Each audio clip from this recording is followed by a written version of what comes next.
Good morning students. आज मैं आपको पार्ट 10 राखी का मूल्य। राखी जो हम सबको पता है, हम लोग एक राखी त्यौहार बनाते हैं जिसको रक्षाबंधन कहते हैं। यहाँ पे उस राखी का महत्व है कि जो एक भाई बहन से बंधवाता है और उसके मूल्य उसकी रक्षा का वचन देता है। तो इसमें ये है कि किस तरह रानी कर्णावती ने हुमायूं को राखी भेजकर अपने राखी का मूल्य बताकर, उसे अपना भाई बताकर अपनी रक्षा का वचन याद दिलाया या दिया। तो इस कहानी से पढ़ के समझ में आता है कि किस तरह एक मुस्लिम मुगल शासक ने एक हिंदू रानी के द्वारा भेजी गई राखी का मूल्य समझा, जबकि वह उनके दुश्मन की पत्नी थी। लेकिन राखी ऐसे अमूल्य वस्तु को उसकी कीमत समझकर उसे अपनी बहन मानकर कर्णावती को उसके रक्षा का वचन दिया और उसकी रक्षा के लिए वह तुरंत तत्पर हो गया। अब देखिए, इस यहाँ पे कहा नाटक के माध्यम से बताया गया है। अब देखिए इसमें क्या कहा गया है। भाई बहनों से जुड़े कौन कौन से त्यौहार है। सबसे पहले हमारे जो मन में नाम आता है रक्षाबंधन। विभिन्न त्यौहार क्या सीख देते हैं, हमें एक दूसरे से मिलकर रहना, प्रेम भाव सिखाना। ये त्योहारों का मूल कारण होता है। हुमायूं कौन था? एक मुगल शासक था। इस एकांकी में रानी कर्णावती द्वारा हुमायूं को राखी भेजकर मदद मांगने की कथा का वर्णन है। यानी राखी भेजकर वो अपने महल को, अपने को बचाने की मदद मांगने की कथा का वर्णन है, मांग रही है। जिस समय उसके राज्य पर खतरे के बादल मंडरा रहे हैं, दुश्मन उसके महल की ओर आ रहे हैं। राखी मिलने पर हुमायूं शत्रुता भुलाकर चित्तौड़ की रक्षा के लिए सेनाएं भेजकर राखी का मान रखता है। अब इसमें कौन कौन से नाटककार हैं देखिए। रानी कर्णावती, बाघ सिंह जो रानी कर्णावती की तरफ है, जवाहरी बाई, और फिर है हुमायूं के साथ है तातार खान, हिंदू बेग, सिपाही दूत। ठीक है।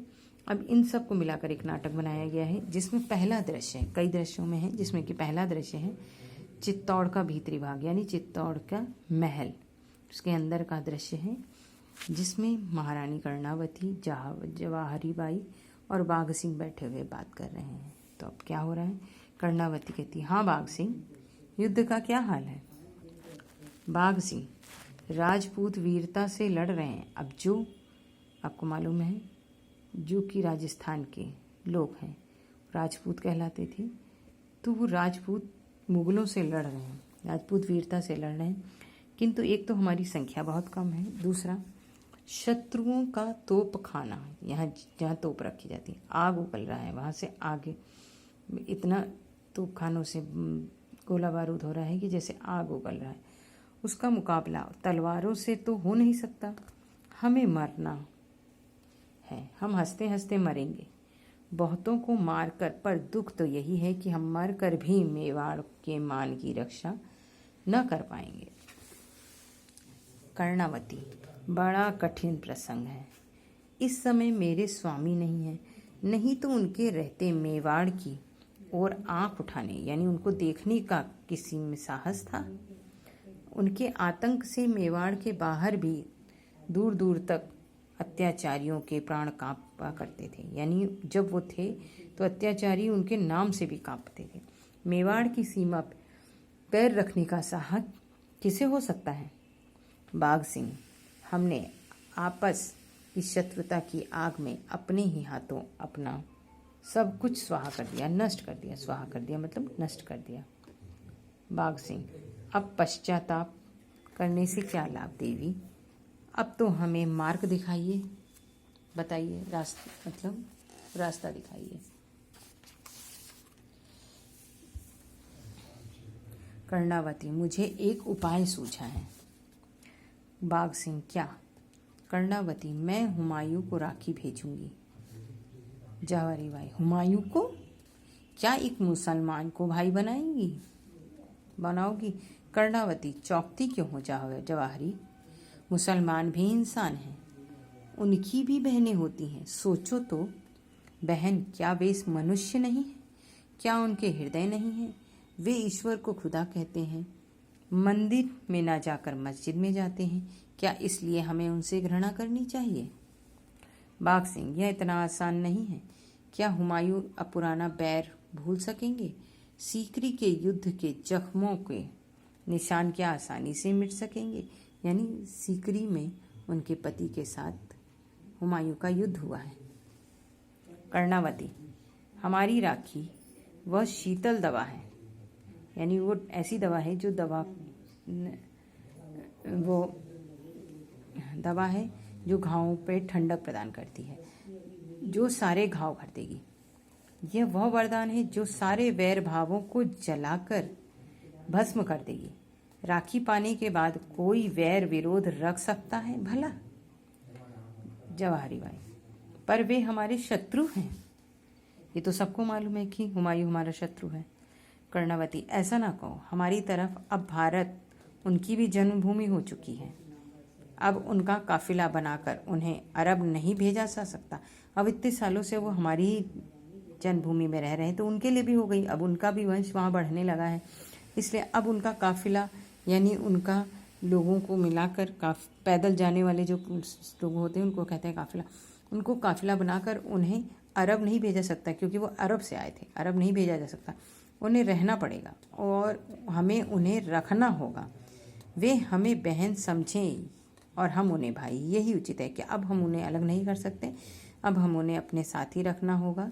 उनका कहने का यही मतलब। इस मुसीबत के समय मेवाड़ की रक्षा का और उपाय ही क्या है?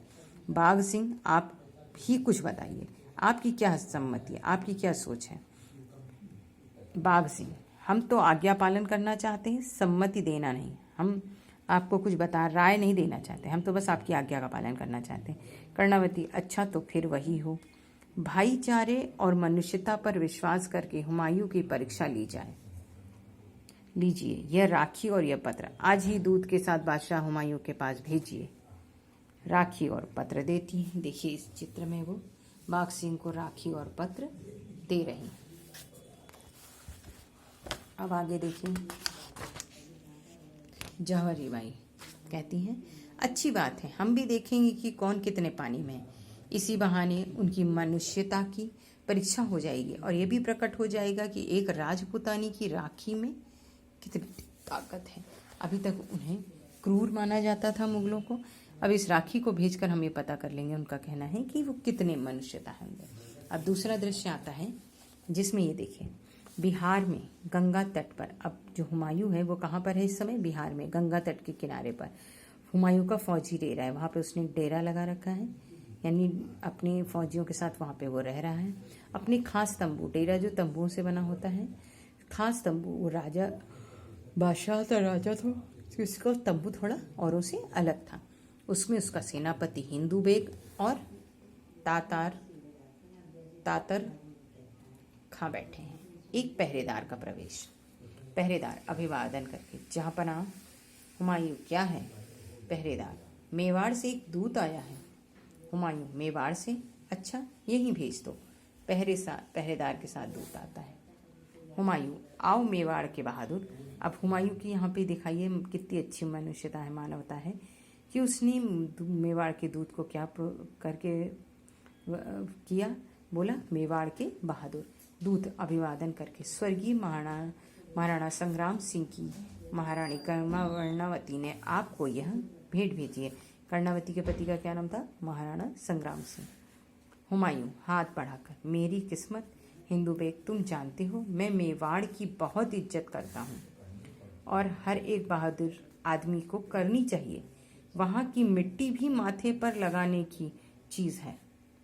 तातर खां, दुश्मन की तारीफ करने में जहाँ पनाह से बढ़कर, दुश्मन की तारीफ में जहाँ पनाह से बढ़कर। हुमायूं, दुश्मन, हा हा हा, आंखों पर से वहम का चश्मा हटाकर देखिए। जिन्हें हम दुश्मन समझते हैं वे सब हमारे भाई हैं। हम एक ही खुदा के बंदे हैं। तातर, हाँ देखूं तो इसमें क्या लिखा है? हुमायूं पत्र पढ़ते हुए विचार मग्न हो जाते हैं। हिंदू को क्या सपना देखने लगे जहाँ पनाह? महारानी कर्णावती ने क्या जादू का पिटारा भेजा है? हुमायूं, सचमुच हिंदू बेग, उन्होंने जादू का पिटारा ही भेजा है। मेरे सूने आसमान में उन्होंने मोहब्बत का चांद चमकाया है। उन्होंने मुझे राखी भेजी है, मुझे अपना भाई बनाया है। दूत से बहन कर्णावती से कहना, हुमायूं तुम्हारी माँ के पेट से पैदा नहीं हुआ है, यानी तुम्हारा सगा भाई नहीं है, तो क्या हुआ? वह तुम्हारे सगे भाई से बढ़कर है। कह देना, मेवाड़ की इज्जत हमारी इज्जत है, जाओ। दूत का प्रस्थान।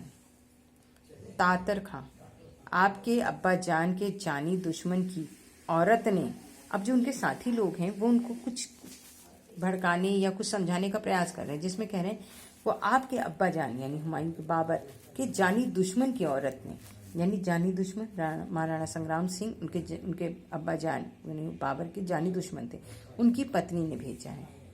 हिंदू बोए, उसी औरत ने जिसके पति ने कसम खाई थी कि मुगलों को हिंदुस्तान से बाहर खदेड़े और बगैर चित्तौड़ में कदम नहीं रखेगा, उनके पति ने ये कसम खाई थी कि मैं मुगलों को हिंदुस्तान से बाहर कर दूंगा और उस बिना बाहर किए चित्तौड़ में कदम न रखूंगा।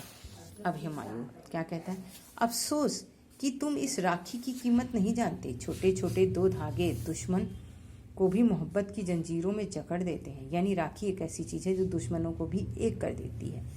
यह मेरी खुशकिस्मती है, यह मेरा सौभाग्य है कि मेवाड़ की बहादुर रानी ने मुझे, अब जहाँ वहाँ की रानियां भी बहादुर कही जाती थी, बहादुर रानी ने मुझे अपना भाई बनाया और बहादुर शाह से मेवाड़ की हिफाजत यानी उनकी रक्षा के लिए करने के लिए मेरी मदद चाहिए। तातर खां, तो क्या जहाँ पनाह ने उनकी प्रार्थना मंजूर कर ली है? तो क्या जहाँ पनाह ने उनकी प्रार्थना मंजूर कर ली है? हुमायूं, वह प्रार्थना नहीं है, हुक्म है। वो उनके लिए क्या था? हुमायूं के लिए वो प्रार्थना नहीं थी, वो रानी का हुक्म है। राखी आ जाने के बाद क्या सोच विचार किया जा सकता है? राखी बेच के उन्होंने मुझे हुक्म दे दिया, उनका ये मानना था। यह तो आग में कूद पड़ने का न्योता है। हिंदुस्तान का इतिहास गवाह है कि राखी के धागों ने हजारों कुर्बानियां कराई हैं। मैं दुनिया को बता देना चाहता हूँ कि हिंदुओं के रस्मों रिवाज मुसलमानों के लिए भी उतने ही प्यारे हैं। हम हर कीमत में उनकी हिफाजत करेंगे। यानी हुमायूं की यह सोच बता रही है कि हम हिंदुओं के रस्मों रिवाज को बहुत अपने ही रीति रिवाजों की तरह प्यारा समझते हैं। तातर खां, एक मुसलमान के ऊपर एक हिंदू की पहल है। हुमायूं, अब सोचने का वक्त नहीं है। बहन का रिश्ता दुनिया के सारे सुखों, दौलतों और ताकतों से बढ़कर है। मैं इस रिश्ते की इज्जत रखूंगा। तातर खां हिंदू बेग, जल्दी फौज तैयार करो, हमें अभी कूच करना है। राखी हाथ में बांधते हैं और सब चले जाते हैं। अब इस पाठ को आप देखिए, हुमायूं बैठा है, हिंदू बेग और तातर खां बैठे हैं, उसे तरह तरह की बातें समझा रहे हैं, पर हुमायूं अपनी ही बात कह रहा है। इस पाठ को आप एक नाटक की तरह पढ़ा, लेकिन आपको ये समझ में आ गया होगा कि मुस्लिम के लिए राखी का क्या महत्व था उस समय। ठीक है, अब इस पाठ से संबंधित आपको कठिन प्रश्न लिखने हैं। इसके आगे मैं आपको आगे वाले वीडियो में बताऊंगी। ठीक है।